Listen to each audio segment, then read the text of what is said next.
We're here continuing now on Hakdama, Shabbos Malkusa, on Daf Dalid. We're here in Oz Gimel. And we just started to discuss that Shabbos is Hashem's day. It is Hashem's day. And we get to join Hashem on His day. Here in Oz Gimel, he says it's even a little bit more extreme. V'im kein be'emes ad kama no alnu al she'ein anu oisim esik b'Shabbos kodesh. We are making a big toast by not making a big deal out of Shabbos. He goes on to explain that when Shlomo HaMelech built the Beis HaMikdash, he davened to Hashem that anybody who comes here to this great building that I'm building for you, Hashem, anybody who comes here and davens, you should accept their tefillas. Should accept their tefillas. In fact, there's a chiluk that Shlomo HaMelech makes between a goy and a Jew in his tefillas. He says, any goy that comes and davens in this building, give him whatever he wants. Give him whatever he wants. Whatever he asks for, give him.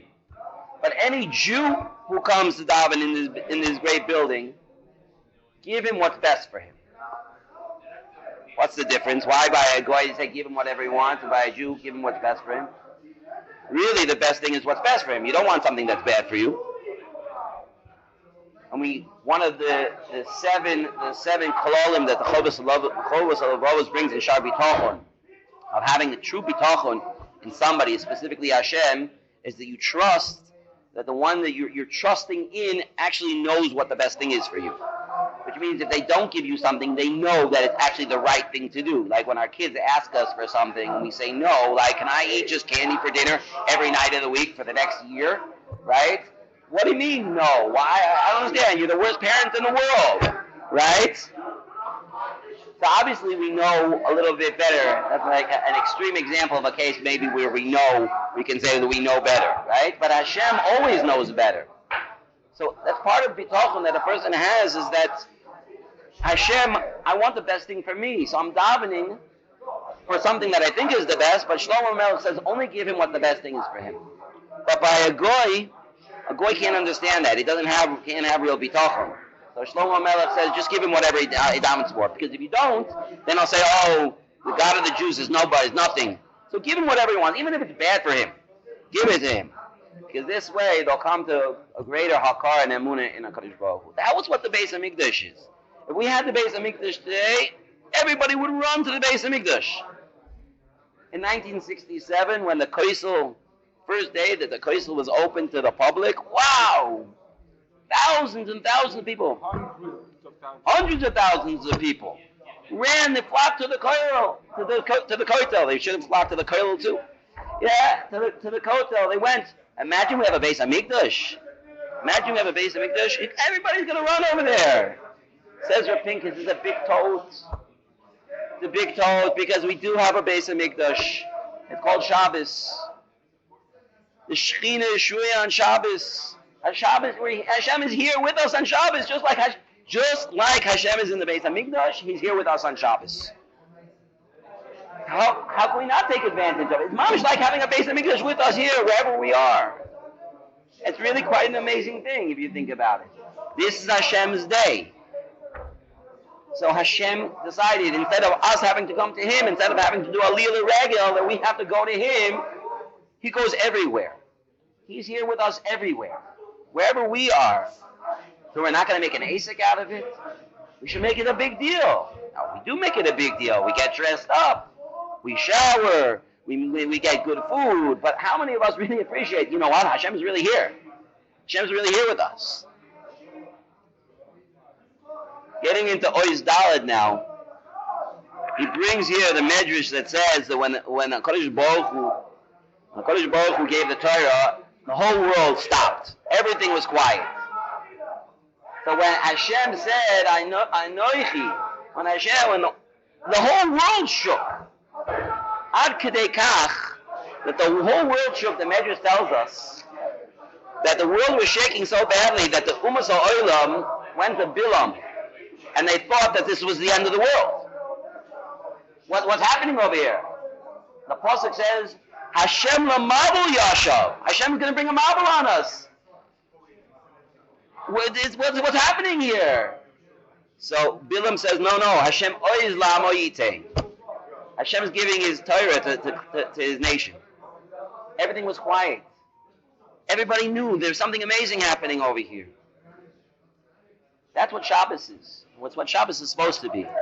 When we stop, and we don't do work, and we don't do anything, and we're just quiet, that's when we can hear Hashem.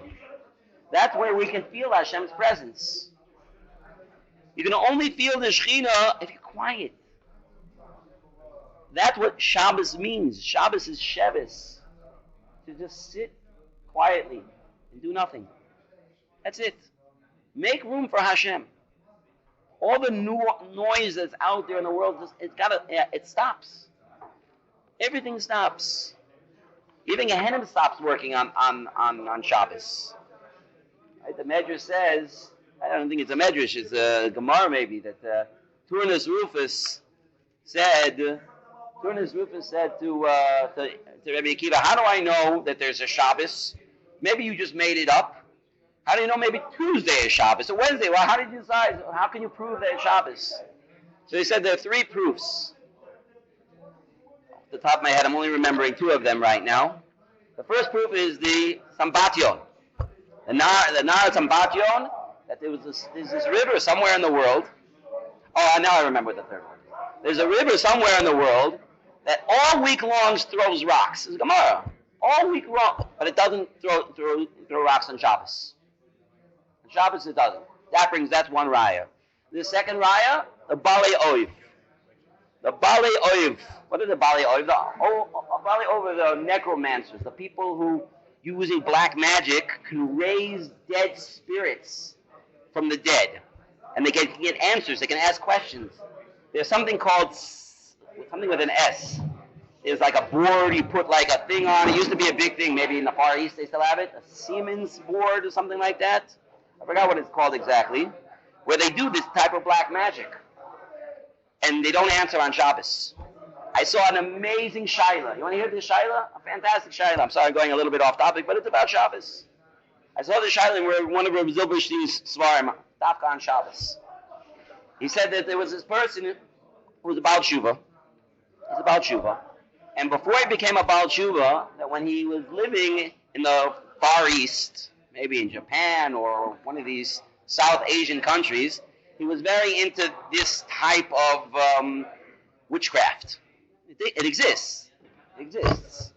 And he has a friend who was like an expert in this, who was also a Baal Tshuva. And he said that he knows they did this and they never got answers on Shabbos. So this is the halachic question that he asked based on this. There's a machlokes in certain areas in the world. One of them is in Japan. Which day is really Shabbos? Because it depends on where the halachic international day line is. And that's a machlokes between the Chazon Ish and Rabbi Kuczynski, and it's a big asik, this question. So he said, can we bring a raya? Because this guy said in Japan, when he was doing this there in Japan, when they did it on the Shabbos that they say is Shabbos, it didn't work. All the other days of the week it works, but on Shabbos it didn't work. So can we bring a raya from this, that's the real day of Shabbos, in order to paskin like that Sod who holds that day of Shabbos and not the next day of Shabbos? This was the kasha that Rav Zilberstein was asked. Why not? What? So he answered. He said lo b'shamayim. Very good. He said. Right. Right. But l'chora, it's. So in fact, in the same tshuva, I was a little bit confused by it, because in the same tshuva he says if you could find the nar sambatyon, that you could use that as a raya. That you could use.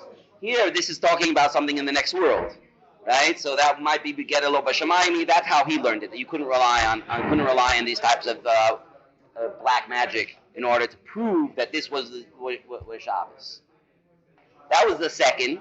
What was the third? Well, they did keep 2 Shabbos. Those who follow, who are the machmer, holds malacha l'chumra.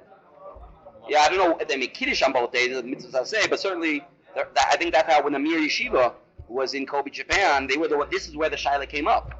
during World War II, when they didn't know which day to keep for Shabbos, and there was a machloikus about it. Pretty sure at least two of the Tzad, Rav Tikuchinsky and the Chazon Ish, I believe there might be even more studying than that. Yeah, depending on where it is, how you define where the center of the world is, and therefore the other side is the end or beginning of the world. Is it in the middle of the ocean? Is it right after the landmass? I'm not going to get into the halachic parameters of this machloikis, but that's where it is. 2 days Yom Kippur, 2 days Shabbos every week, right? Wow, what could be better? 2 days Shabbos, right? 5 days Yom Kippur. Yom Kippur 20 Thursday and 4. Oh yeah, you're gonna have a lot of days of Yom Kippur in a row. Sunday, actually.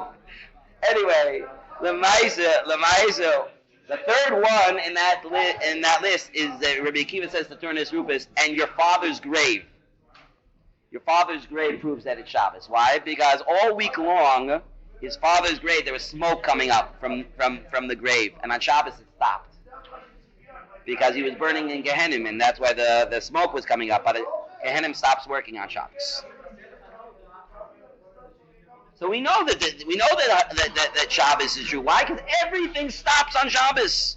Everything stops. Nothing works. There's not. Sampakion doesn't work. Gehenim doesn't work. Well, Shabbos is done. Is finished. You know why? Because it's Hashem's day. Nobody does anything. In order to hear Hashem, to feel Hashem, to feel the Shekhinah, everything else has to stop. That's what here on the top of Dav Vav, I'm going to read it inside. Zeu shemo v'agdaraso shel hayom hakadosh. Shabbos. Miloshin shvita v'hitpatlut. From the lashon of resting and just being bottled, doing nothing. V'lo kemo hamoadim sheshmo shel kol moyed mora al givun v'hagdara misuyemes. Not like all the other Yomim Tovim that the name of the Yom Tiv represents something. Higon Pesach, Hashem Shepasach al Batim Bnei Yisrael. That Hashem passed over all the houses of Bnei Yisrael. That's why it's called Pesach. And all the Moadim, Shavuos, because we count 7 weeks. Something we do, our Sukkahs, that we are remembering we lived in Sukkahs, or we lived in the Anani HaKavod. HaShabbos Ein La Shum Hagdara. Sheyesh Ba Rak Shvita. It's only stop. Do nothing. Hainu shemitbatelet kol mechitza mafsika bein HaKadosh Baruch Hu leveneinu. Because when you're doing something, you're thinking you're doing it. Stop doing everything. Take down all those mechitzas. Everything is really Hashem. Shvita mitbatlu shokol maisa oilam. The whole world stops. Shrei soif soif maisa oilam mitachbulo sof heim heim choitzim mipnei yichud Hashem yisbarach. All the things that are happening in the world, they are creating mechitzas. They are separating us from Hashem, from recognizing Hashem. There's something called nature in the world. All these things naturally are happening. Well, you don't see Hashem. Shabbos, everything stops. Now we can see Hashem. She is galabo oilam mitpashet al kol mitziyut. Now he reveals himself to all of existence. If we stop doing everything, if everything else stops, you'll see the whole world will be full of just HaKadosh Baruch Hu. And everything, the whole world's turning to, because that's all the source of all of Kedusha comes from Shabbos. So skipping down into the next paragraph, somebody who doesn't do this, what is Chilul Shabbos? Chilul Shabbos Kodesh, he merida b'Kadosh Baruch Hu atzmo. Shabbos he ikar hashras hashchina ba'olam. This is what the Sefer is about. Coming to learn to make an asik out of Shabbos. Why is this true? How do we know that it's true? How do we see that it's true? How do we understand that it's true? This is what the Sefer is about. And connecting, the more we can be mevatel ourselves from our work and just take a step back, and Hashem, everything is you, Memela Hashem will be here. And then we'll be able to join Him. Not that we're doing the work. Adarabah, we are not doing the work. Hashem is doing everything. We're going to now skip to Chelek Aleph, Perek Aleph. So now we're going to start, certainly in this section, Chelik Aleph is all about Malchus. Sefer is called Shabbos Malchus. Shabbos represents Malchus. Can you just hand me the sitter there for a second, right in front of you? A lot of this, what's going to be happening in this parak, is going to be based on the idea that Shabbos is the seventh midah. What does that mean, Shabbos is the seventh midah? There is going to be a lot of Kabbalah, not that I'm right to be teaching Kabbalah, but based on what he said. Reb Pinkus wrote another sefer that is not very well known. We know that now, after he passed away, there are a lot of sichot. A lot of svarim sichot. How many svarim did he write? He wrote a number of svarim. No. So one of the svarim, maybe you heard of, is called Brechos Becheshbon. You ever heard of that sefer?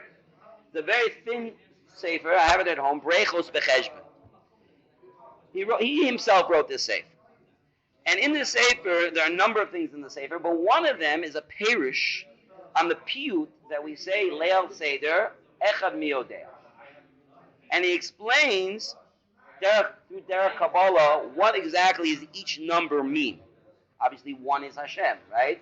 The ultimate oneness that there is in the universe, and the only true oneness that there is in the universe, is Hashem.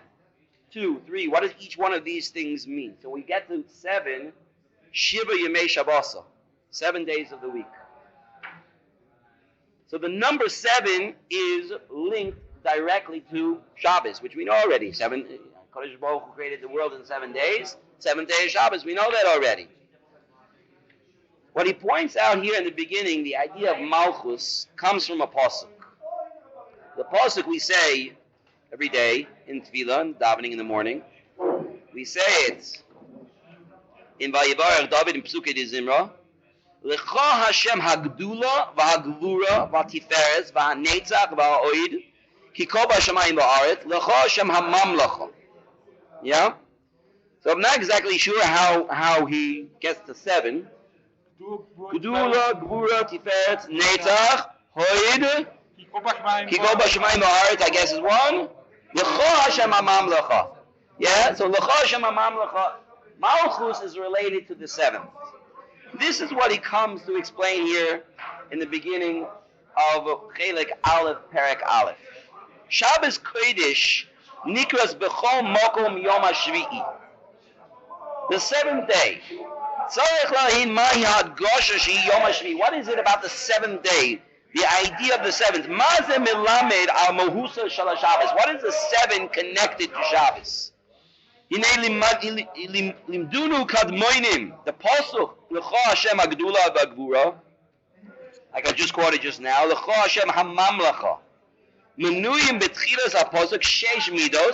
there in the beginning of the pasuk brings 6 midos of the darche hashkocha of Hashem in the world, Gedula, Gebura, Tiferet, Netya, L'sof L'cha Hashem HaMamlecha. That's the 7th one. Zu hi amida shviyis, mida malchus, the mida of malchus. B'tzarech levayer ma'u inyan midas malchus, ma'u inyan bezeh shehu davka shviyis. What is it that the 7th mida, which was also Shabbos, is the mida of Malchus? What is that? Al-Koponim, skipping down to the second to last line of this paragraph, Al-Koponim b'mashen ogea lanu lahavin et inyan Shabbos shegam ha-Shabbos nikra Malka. Shabbos is also, we call it the Shabbos Malka, Al-Shem ha-Malchus. U'mahi hadgosha b'zeh she-Shabbos hi Yom HaShvi. And also, 2 things. One is Shabbos is Malchus, and the other is Shabbos is Yom HaShvi. So now, he's going to go into explaining, and like I said, a lot of this is Kabbalah. So, we're going to try to do a lot of this outside to explain what is happening over here. Anybody who's, nowadays has become a force, and at least the names have become a force, and what exactly the meanings are, maybe people don't know, but there's something called the Eser Sfiros. But really, in the Eser Sfiros, there are 3 that are above, which are called Keter, and then there are the 7 that are below. The 7 that are below, people maybe know from Sfiros HaOmer, when the Tefillah to say at the end of Sfiros HaOmer.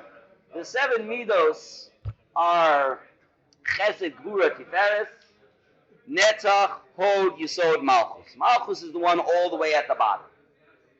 The last one. Also, the seventh of these seven spheres. It's the last one, the seventh one. So what is Malchus? So he explains like this.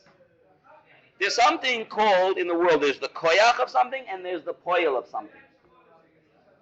The koyach of something means there are certain powers in the world that Hashem created the world with that are there bekoyach, in potential.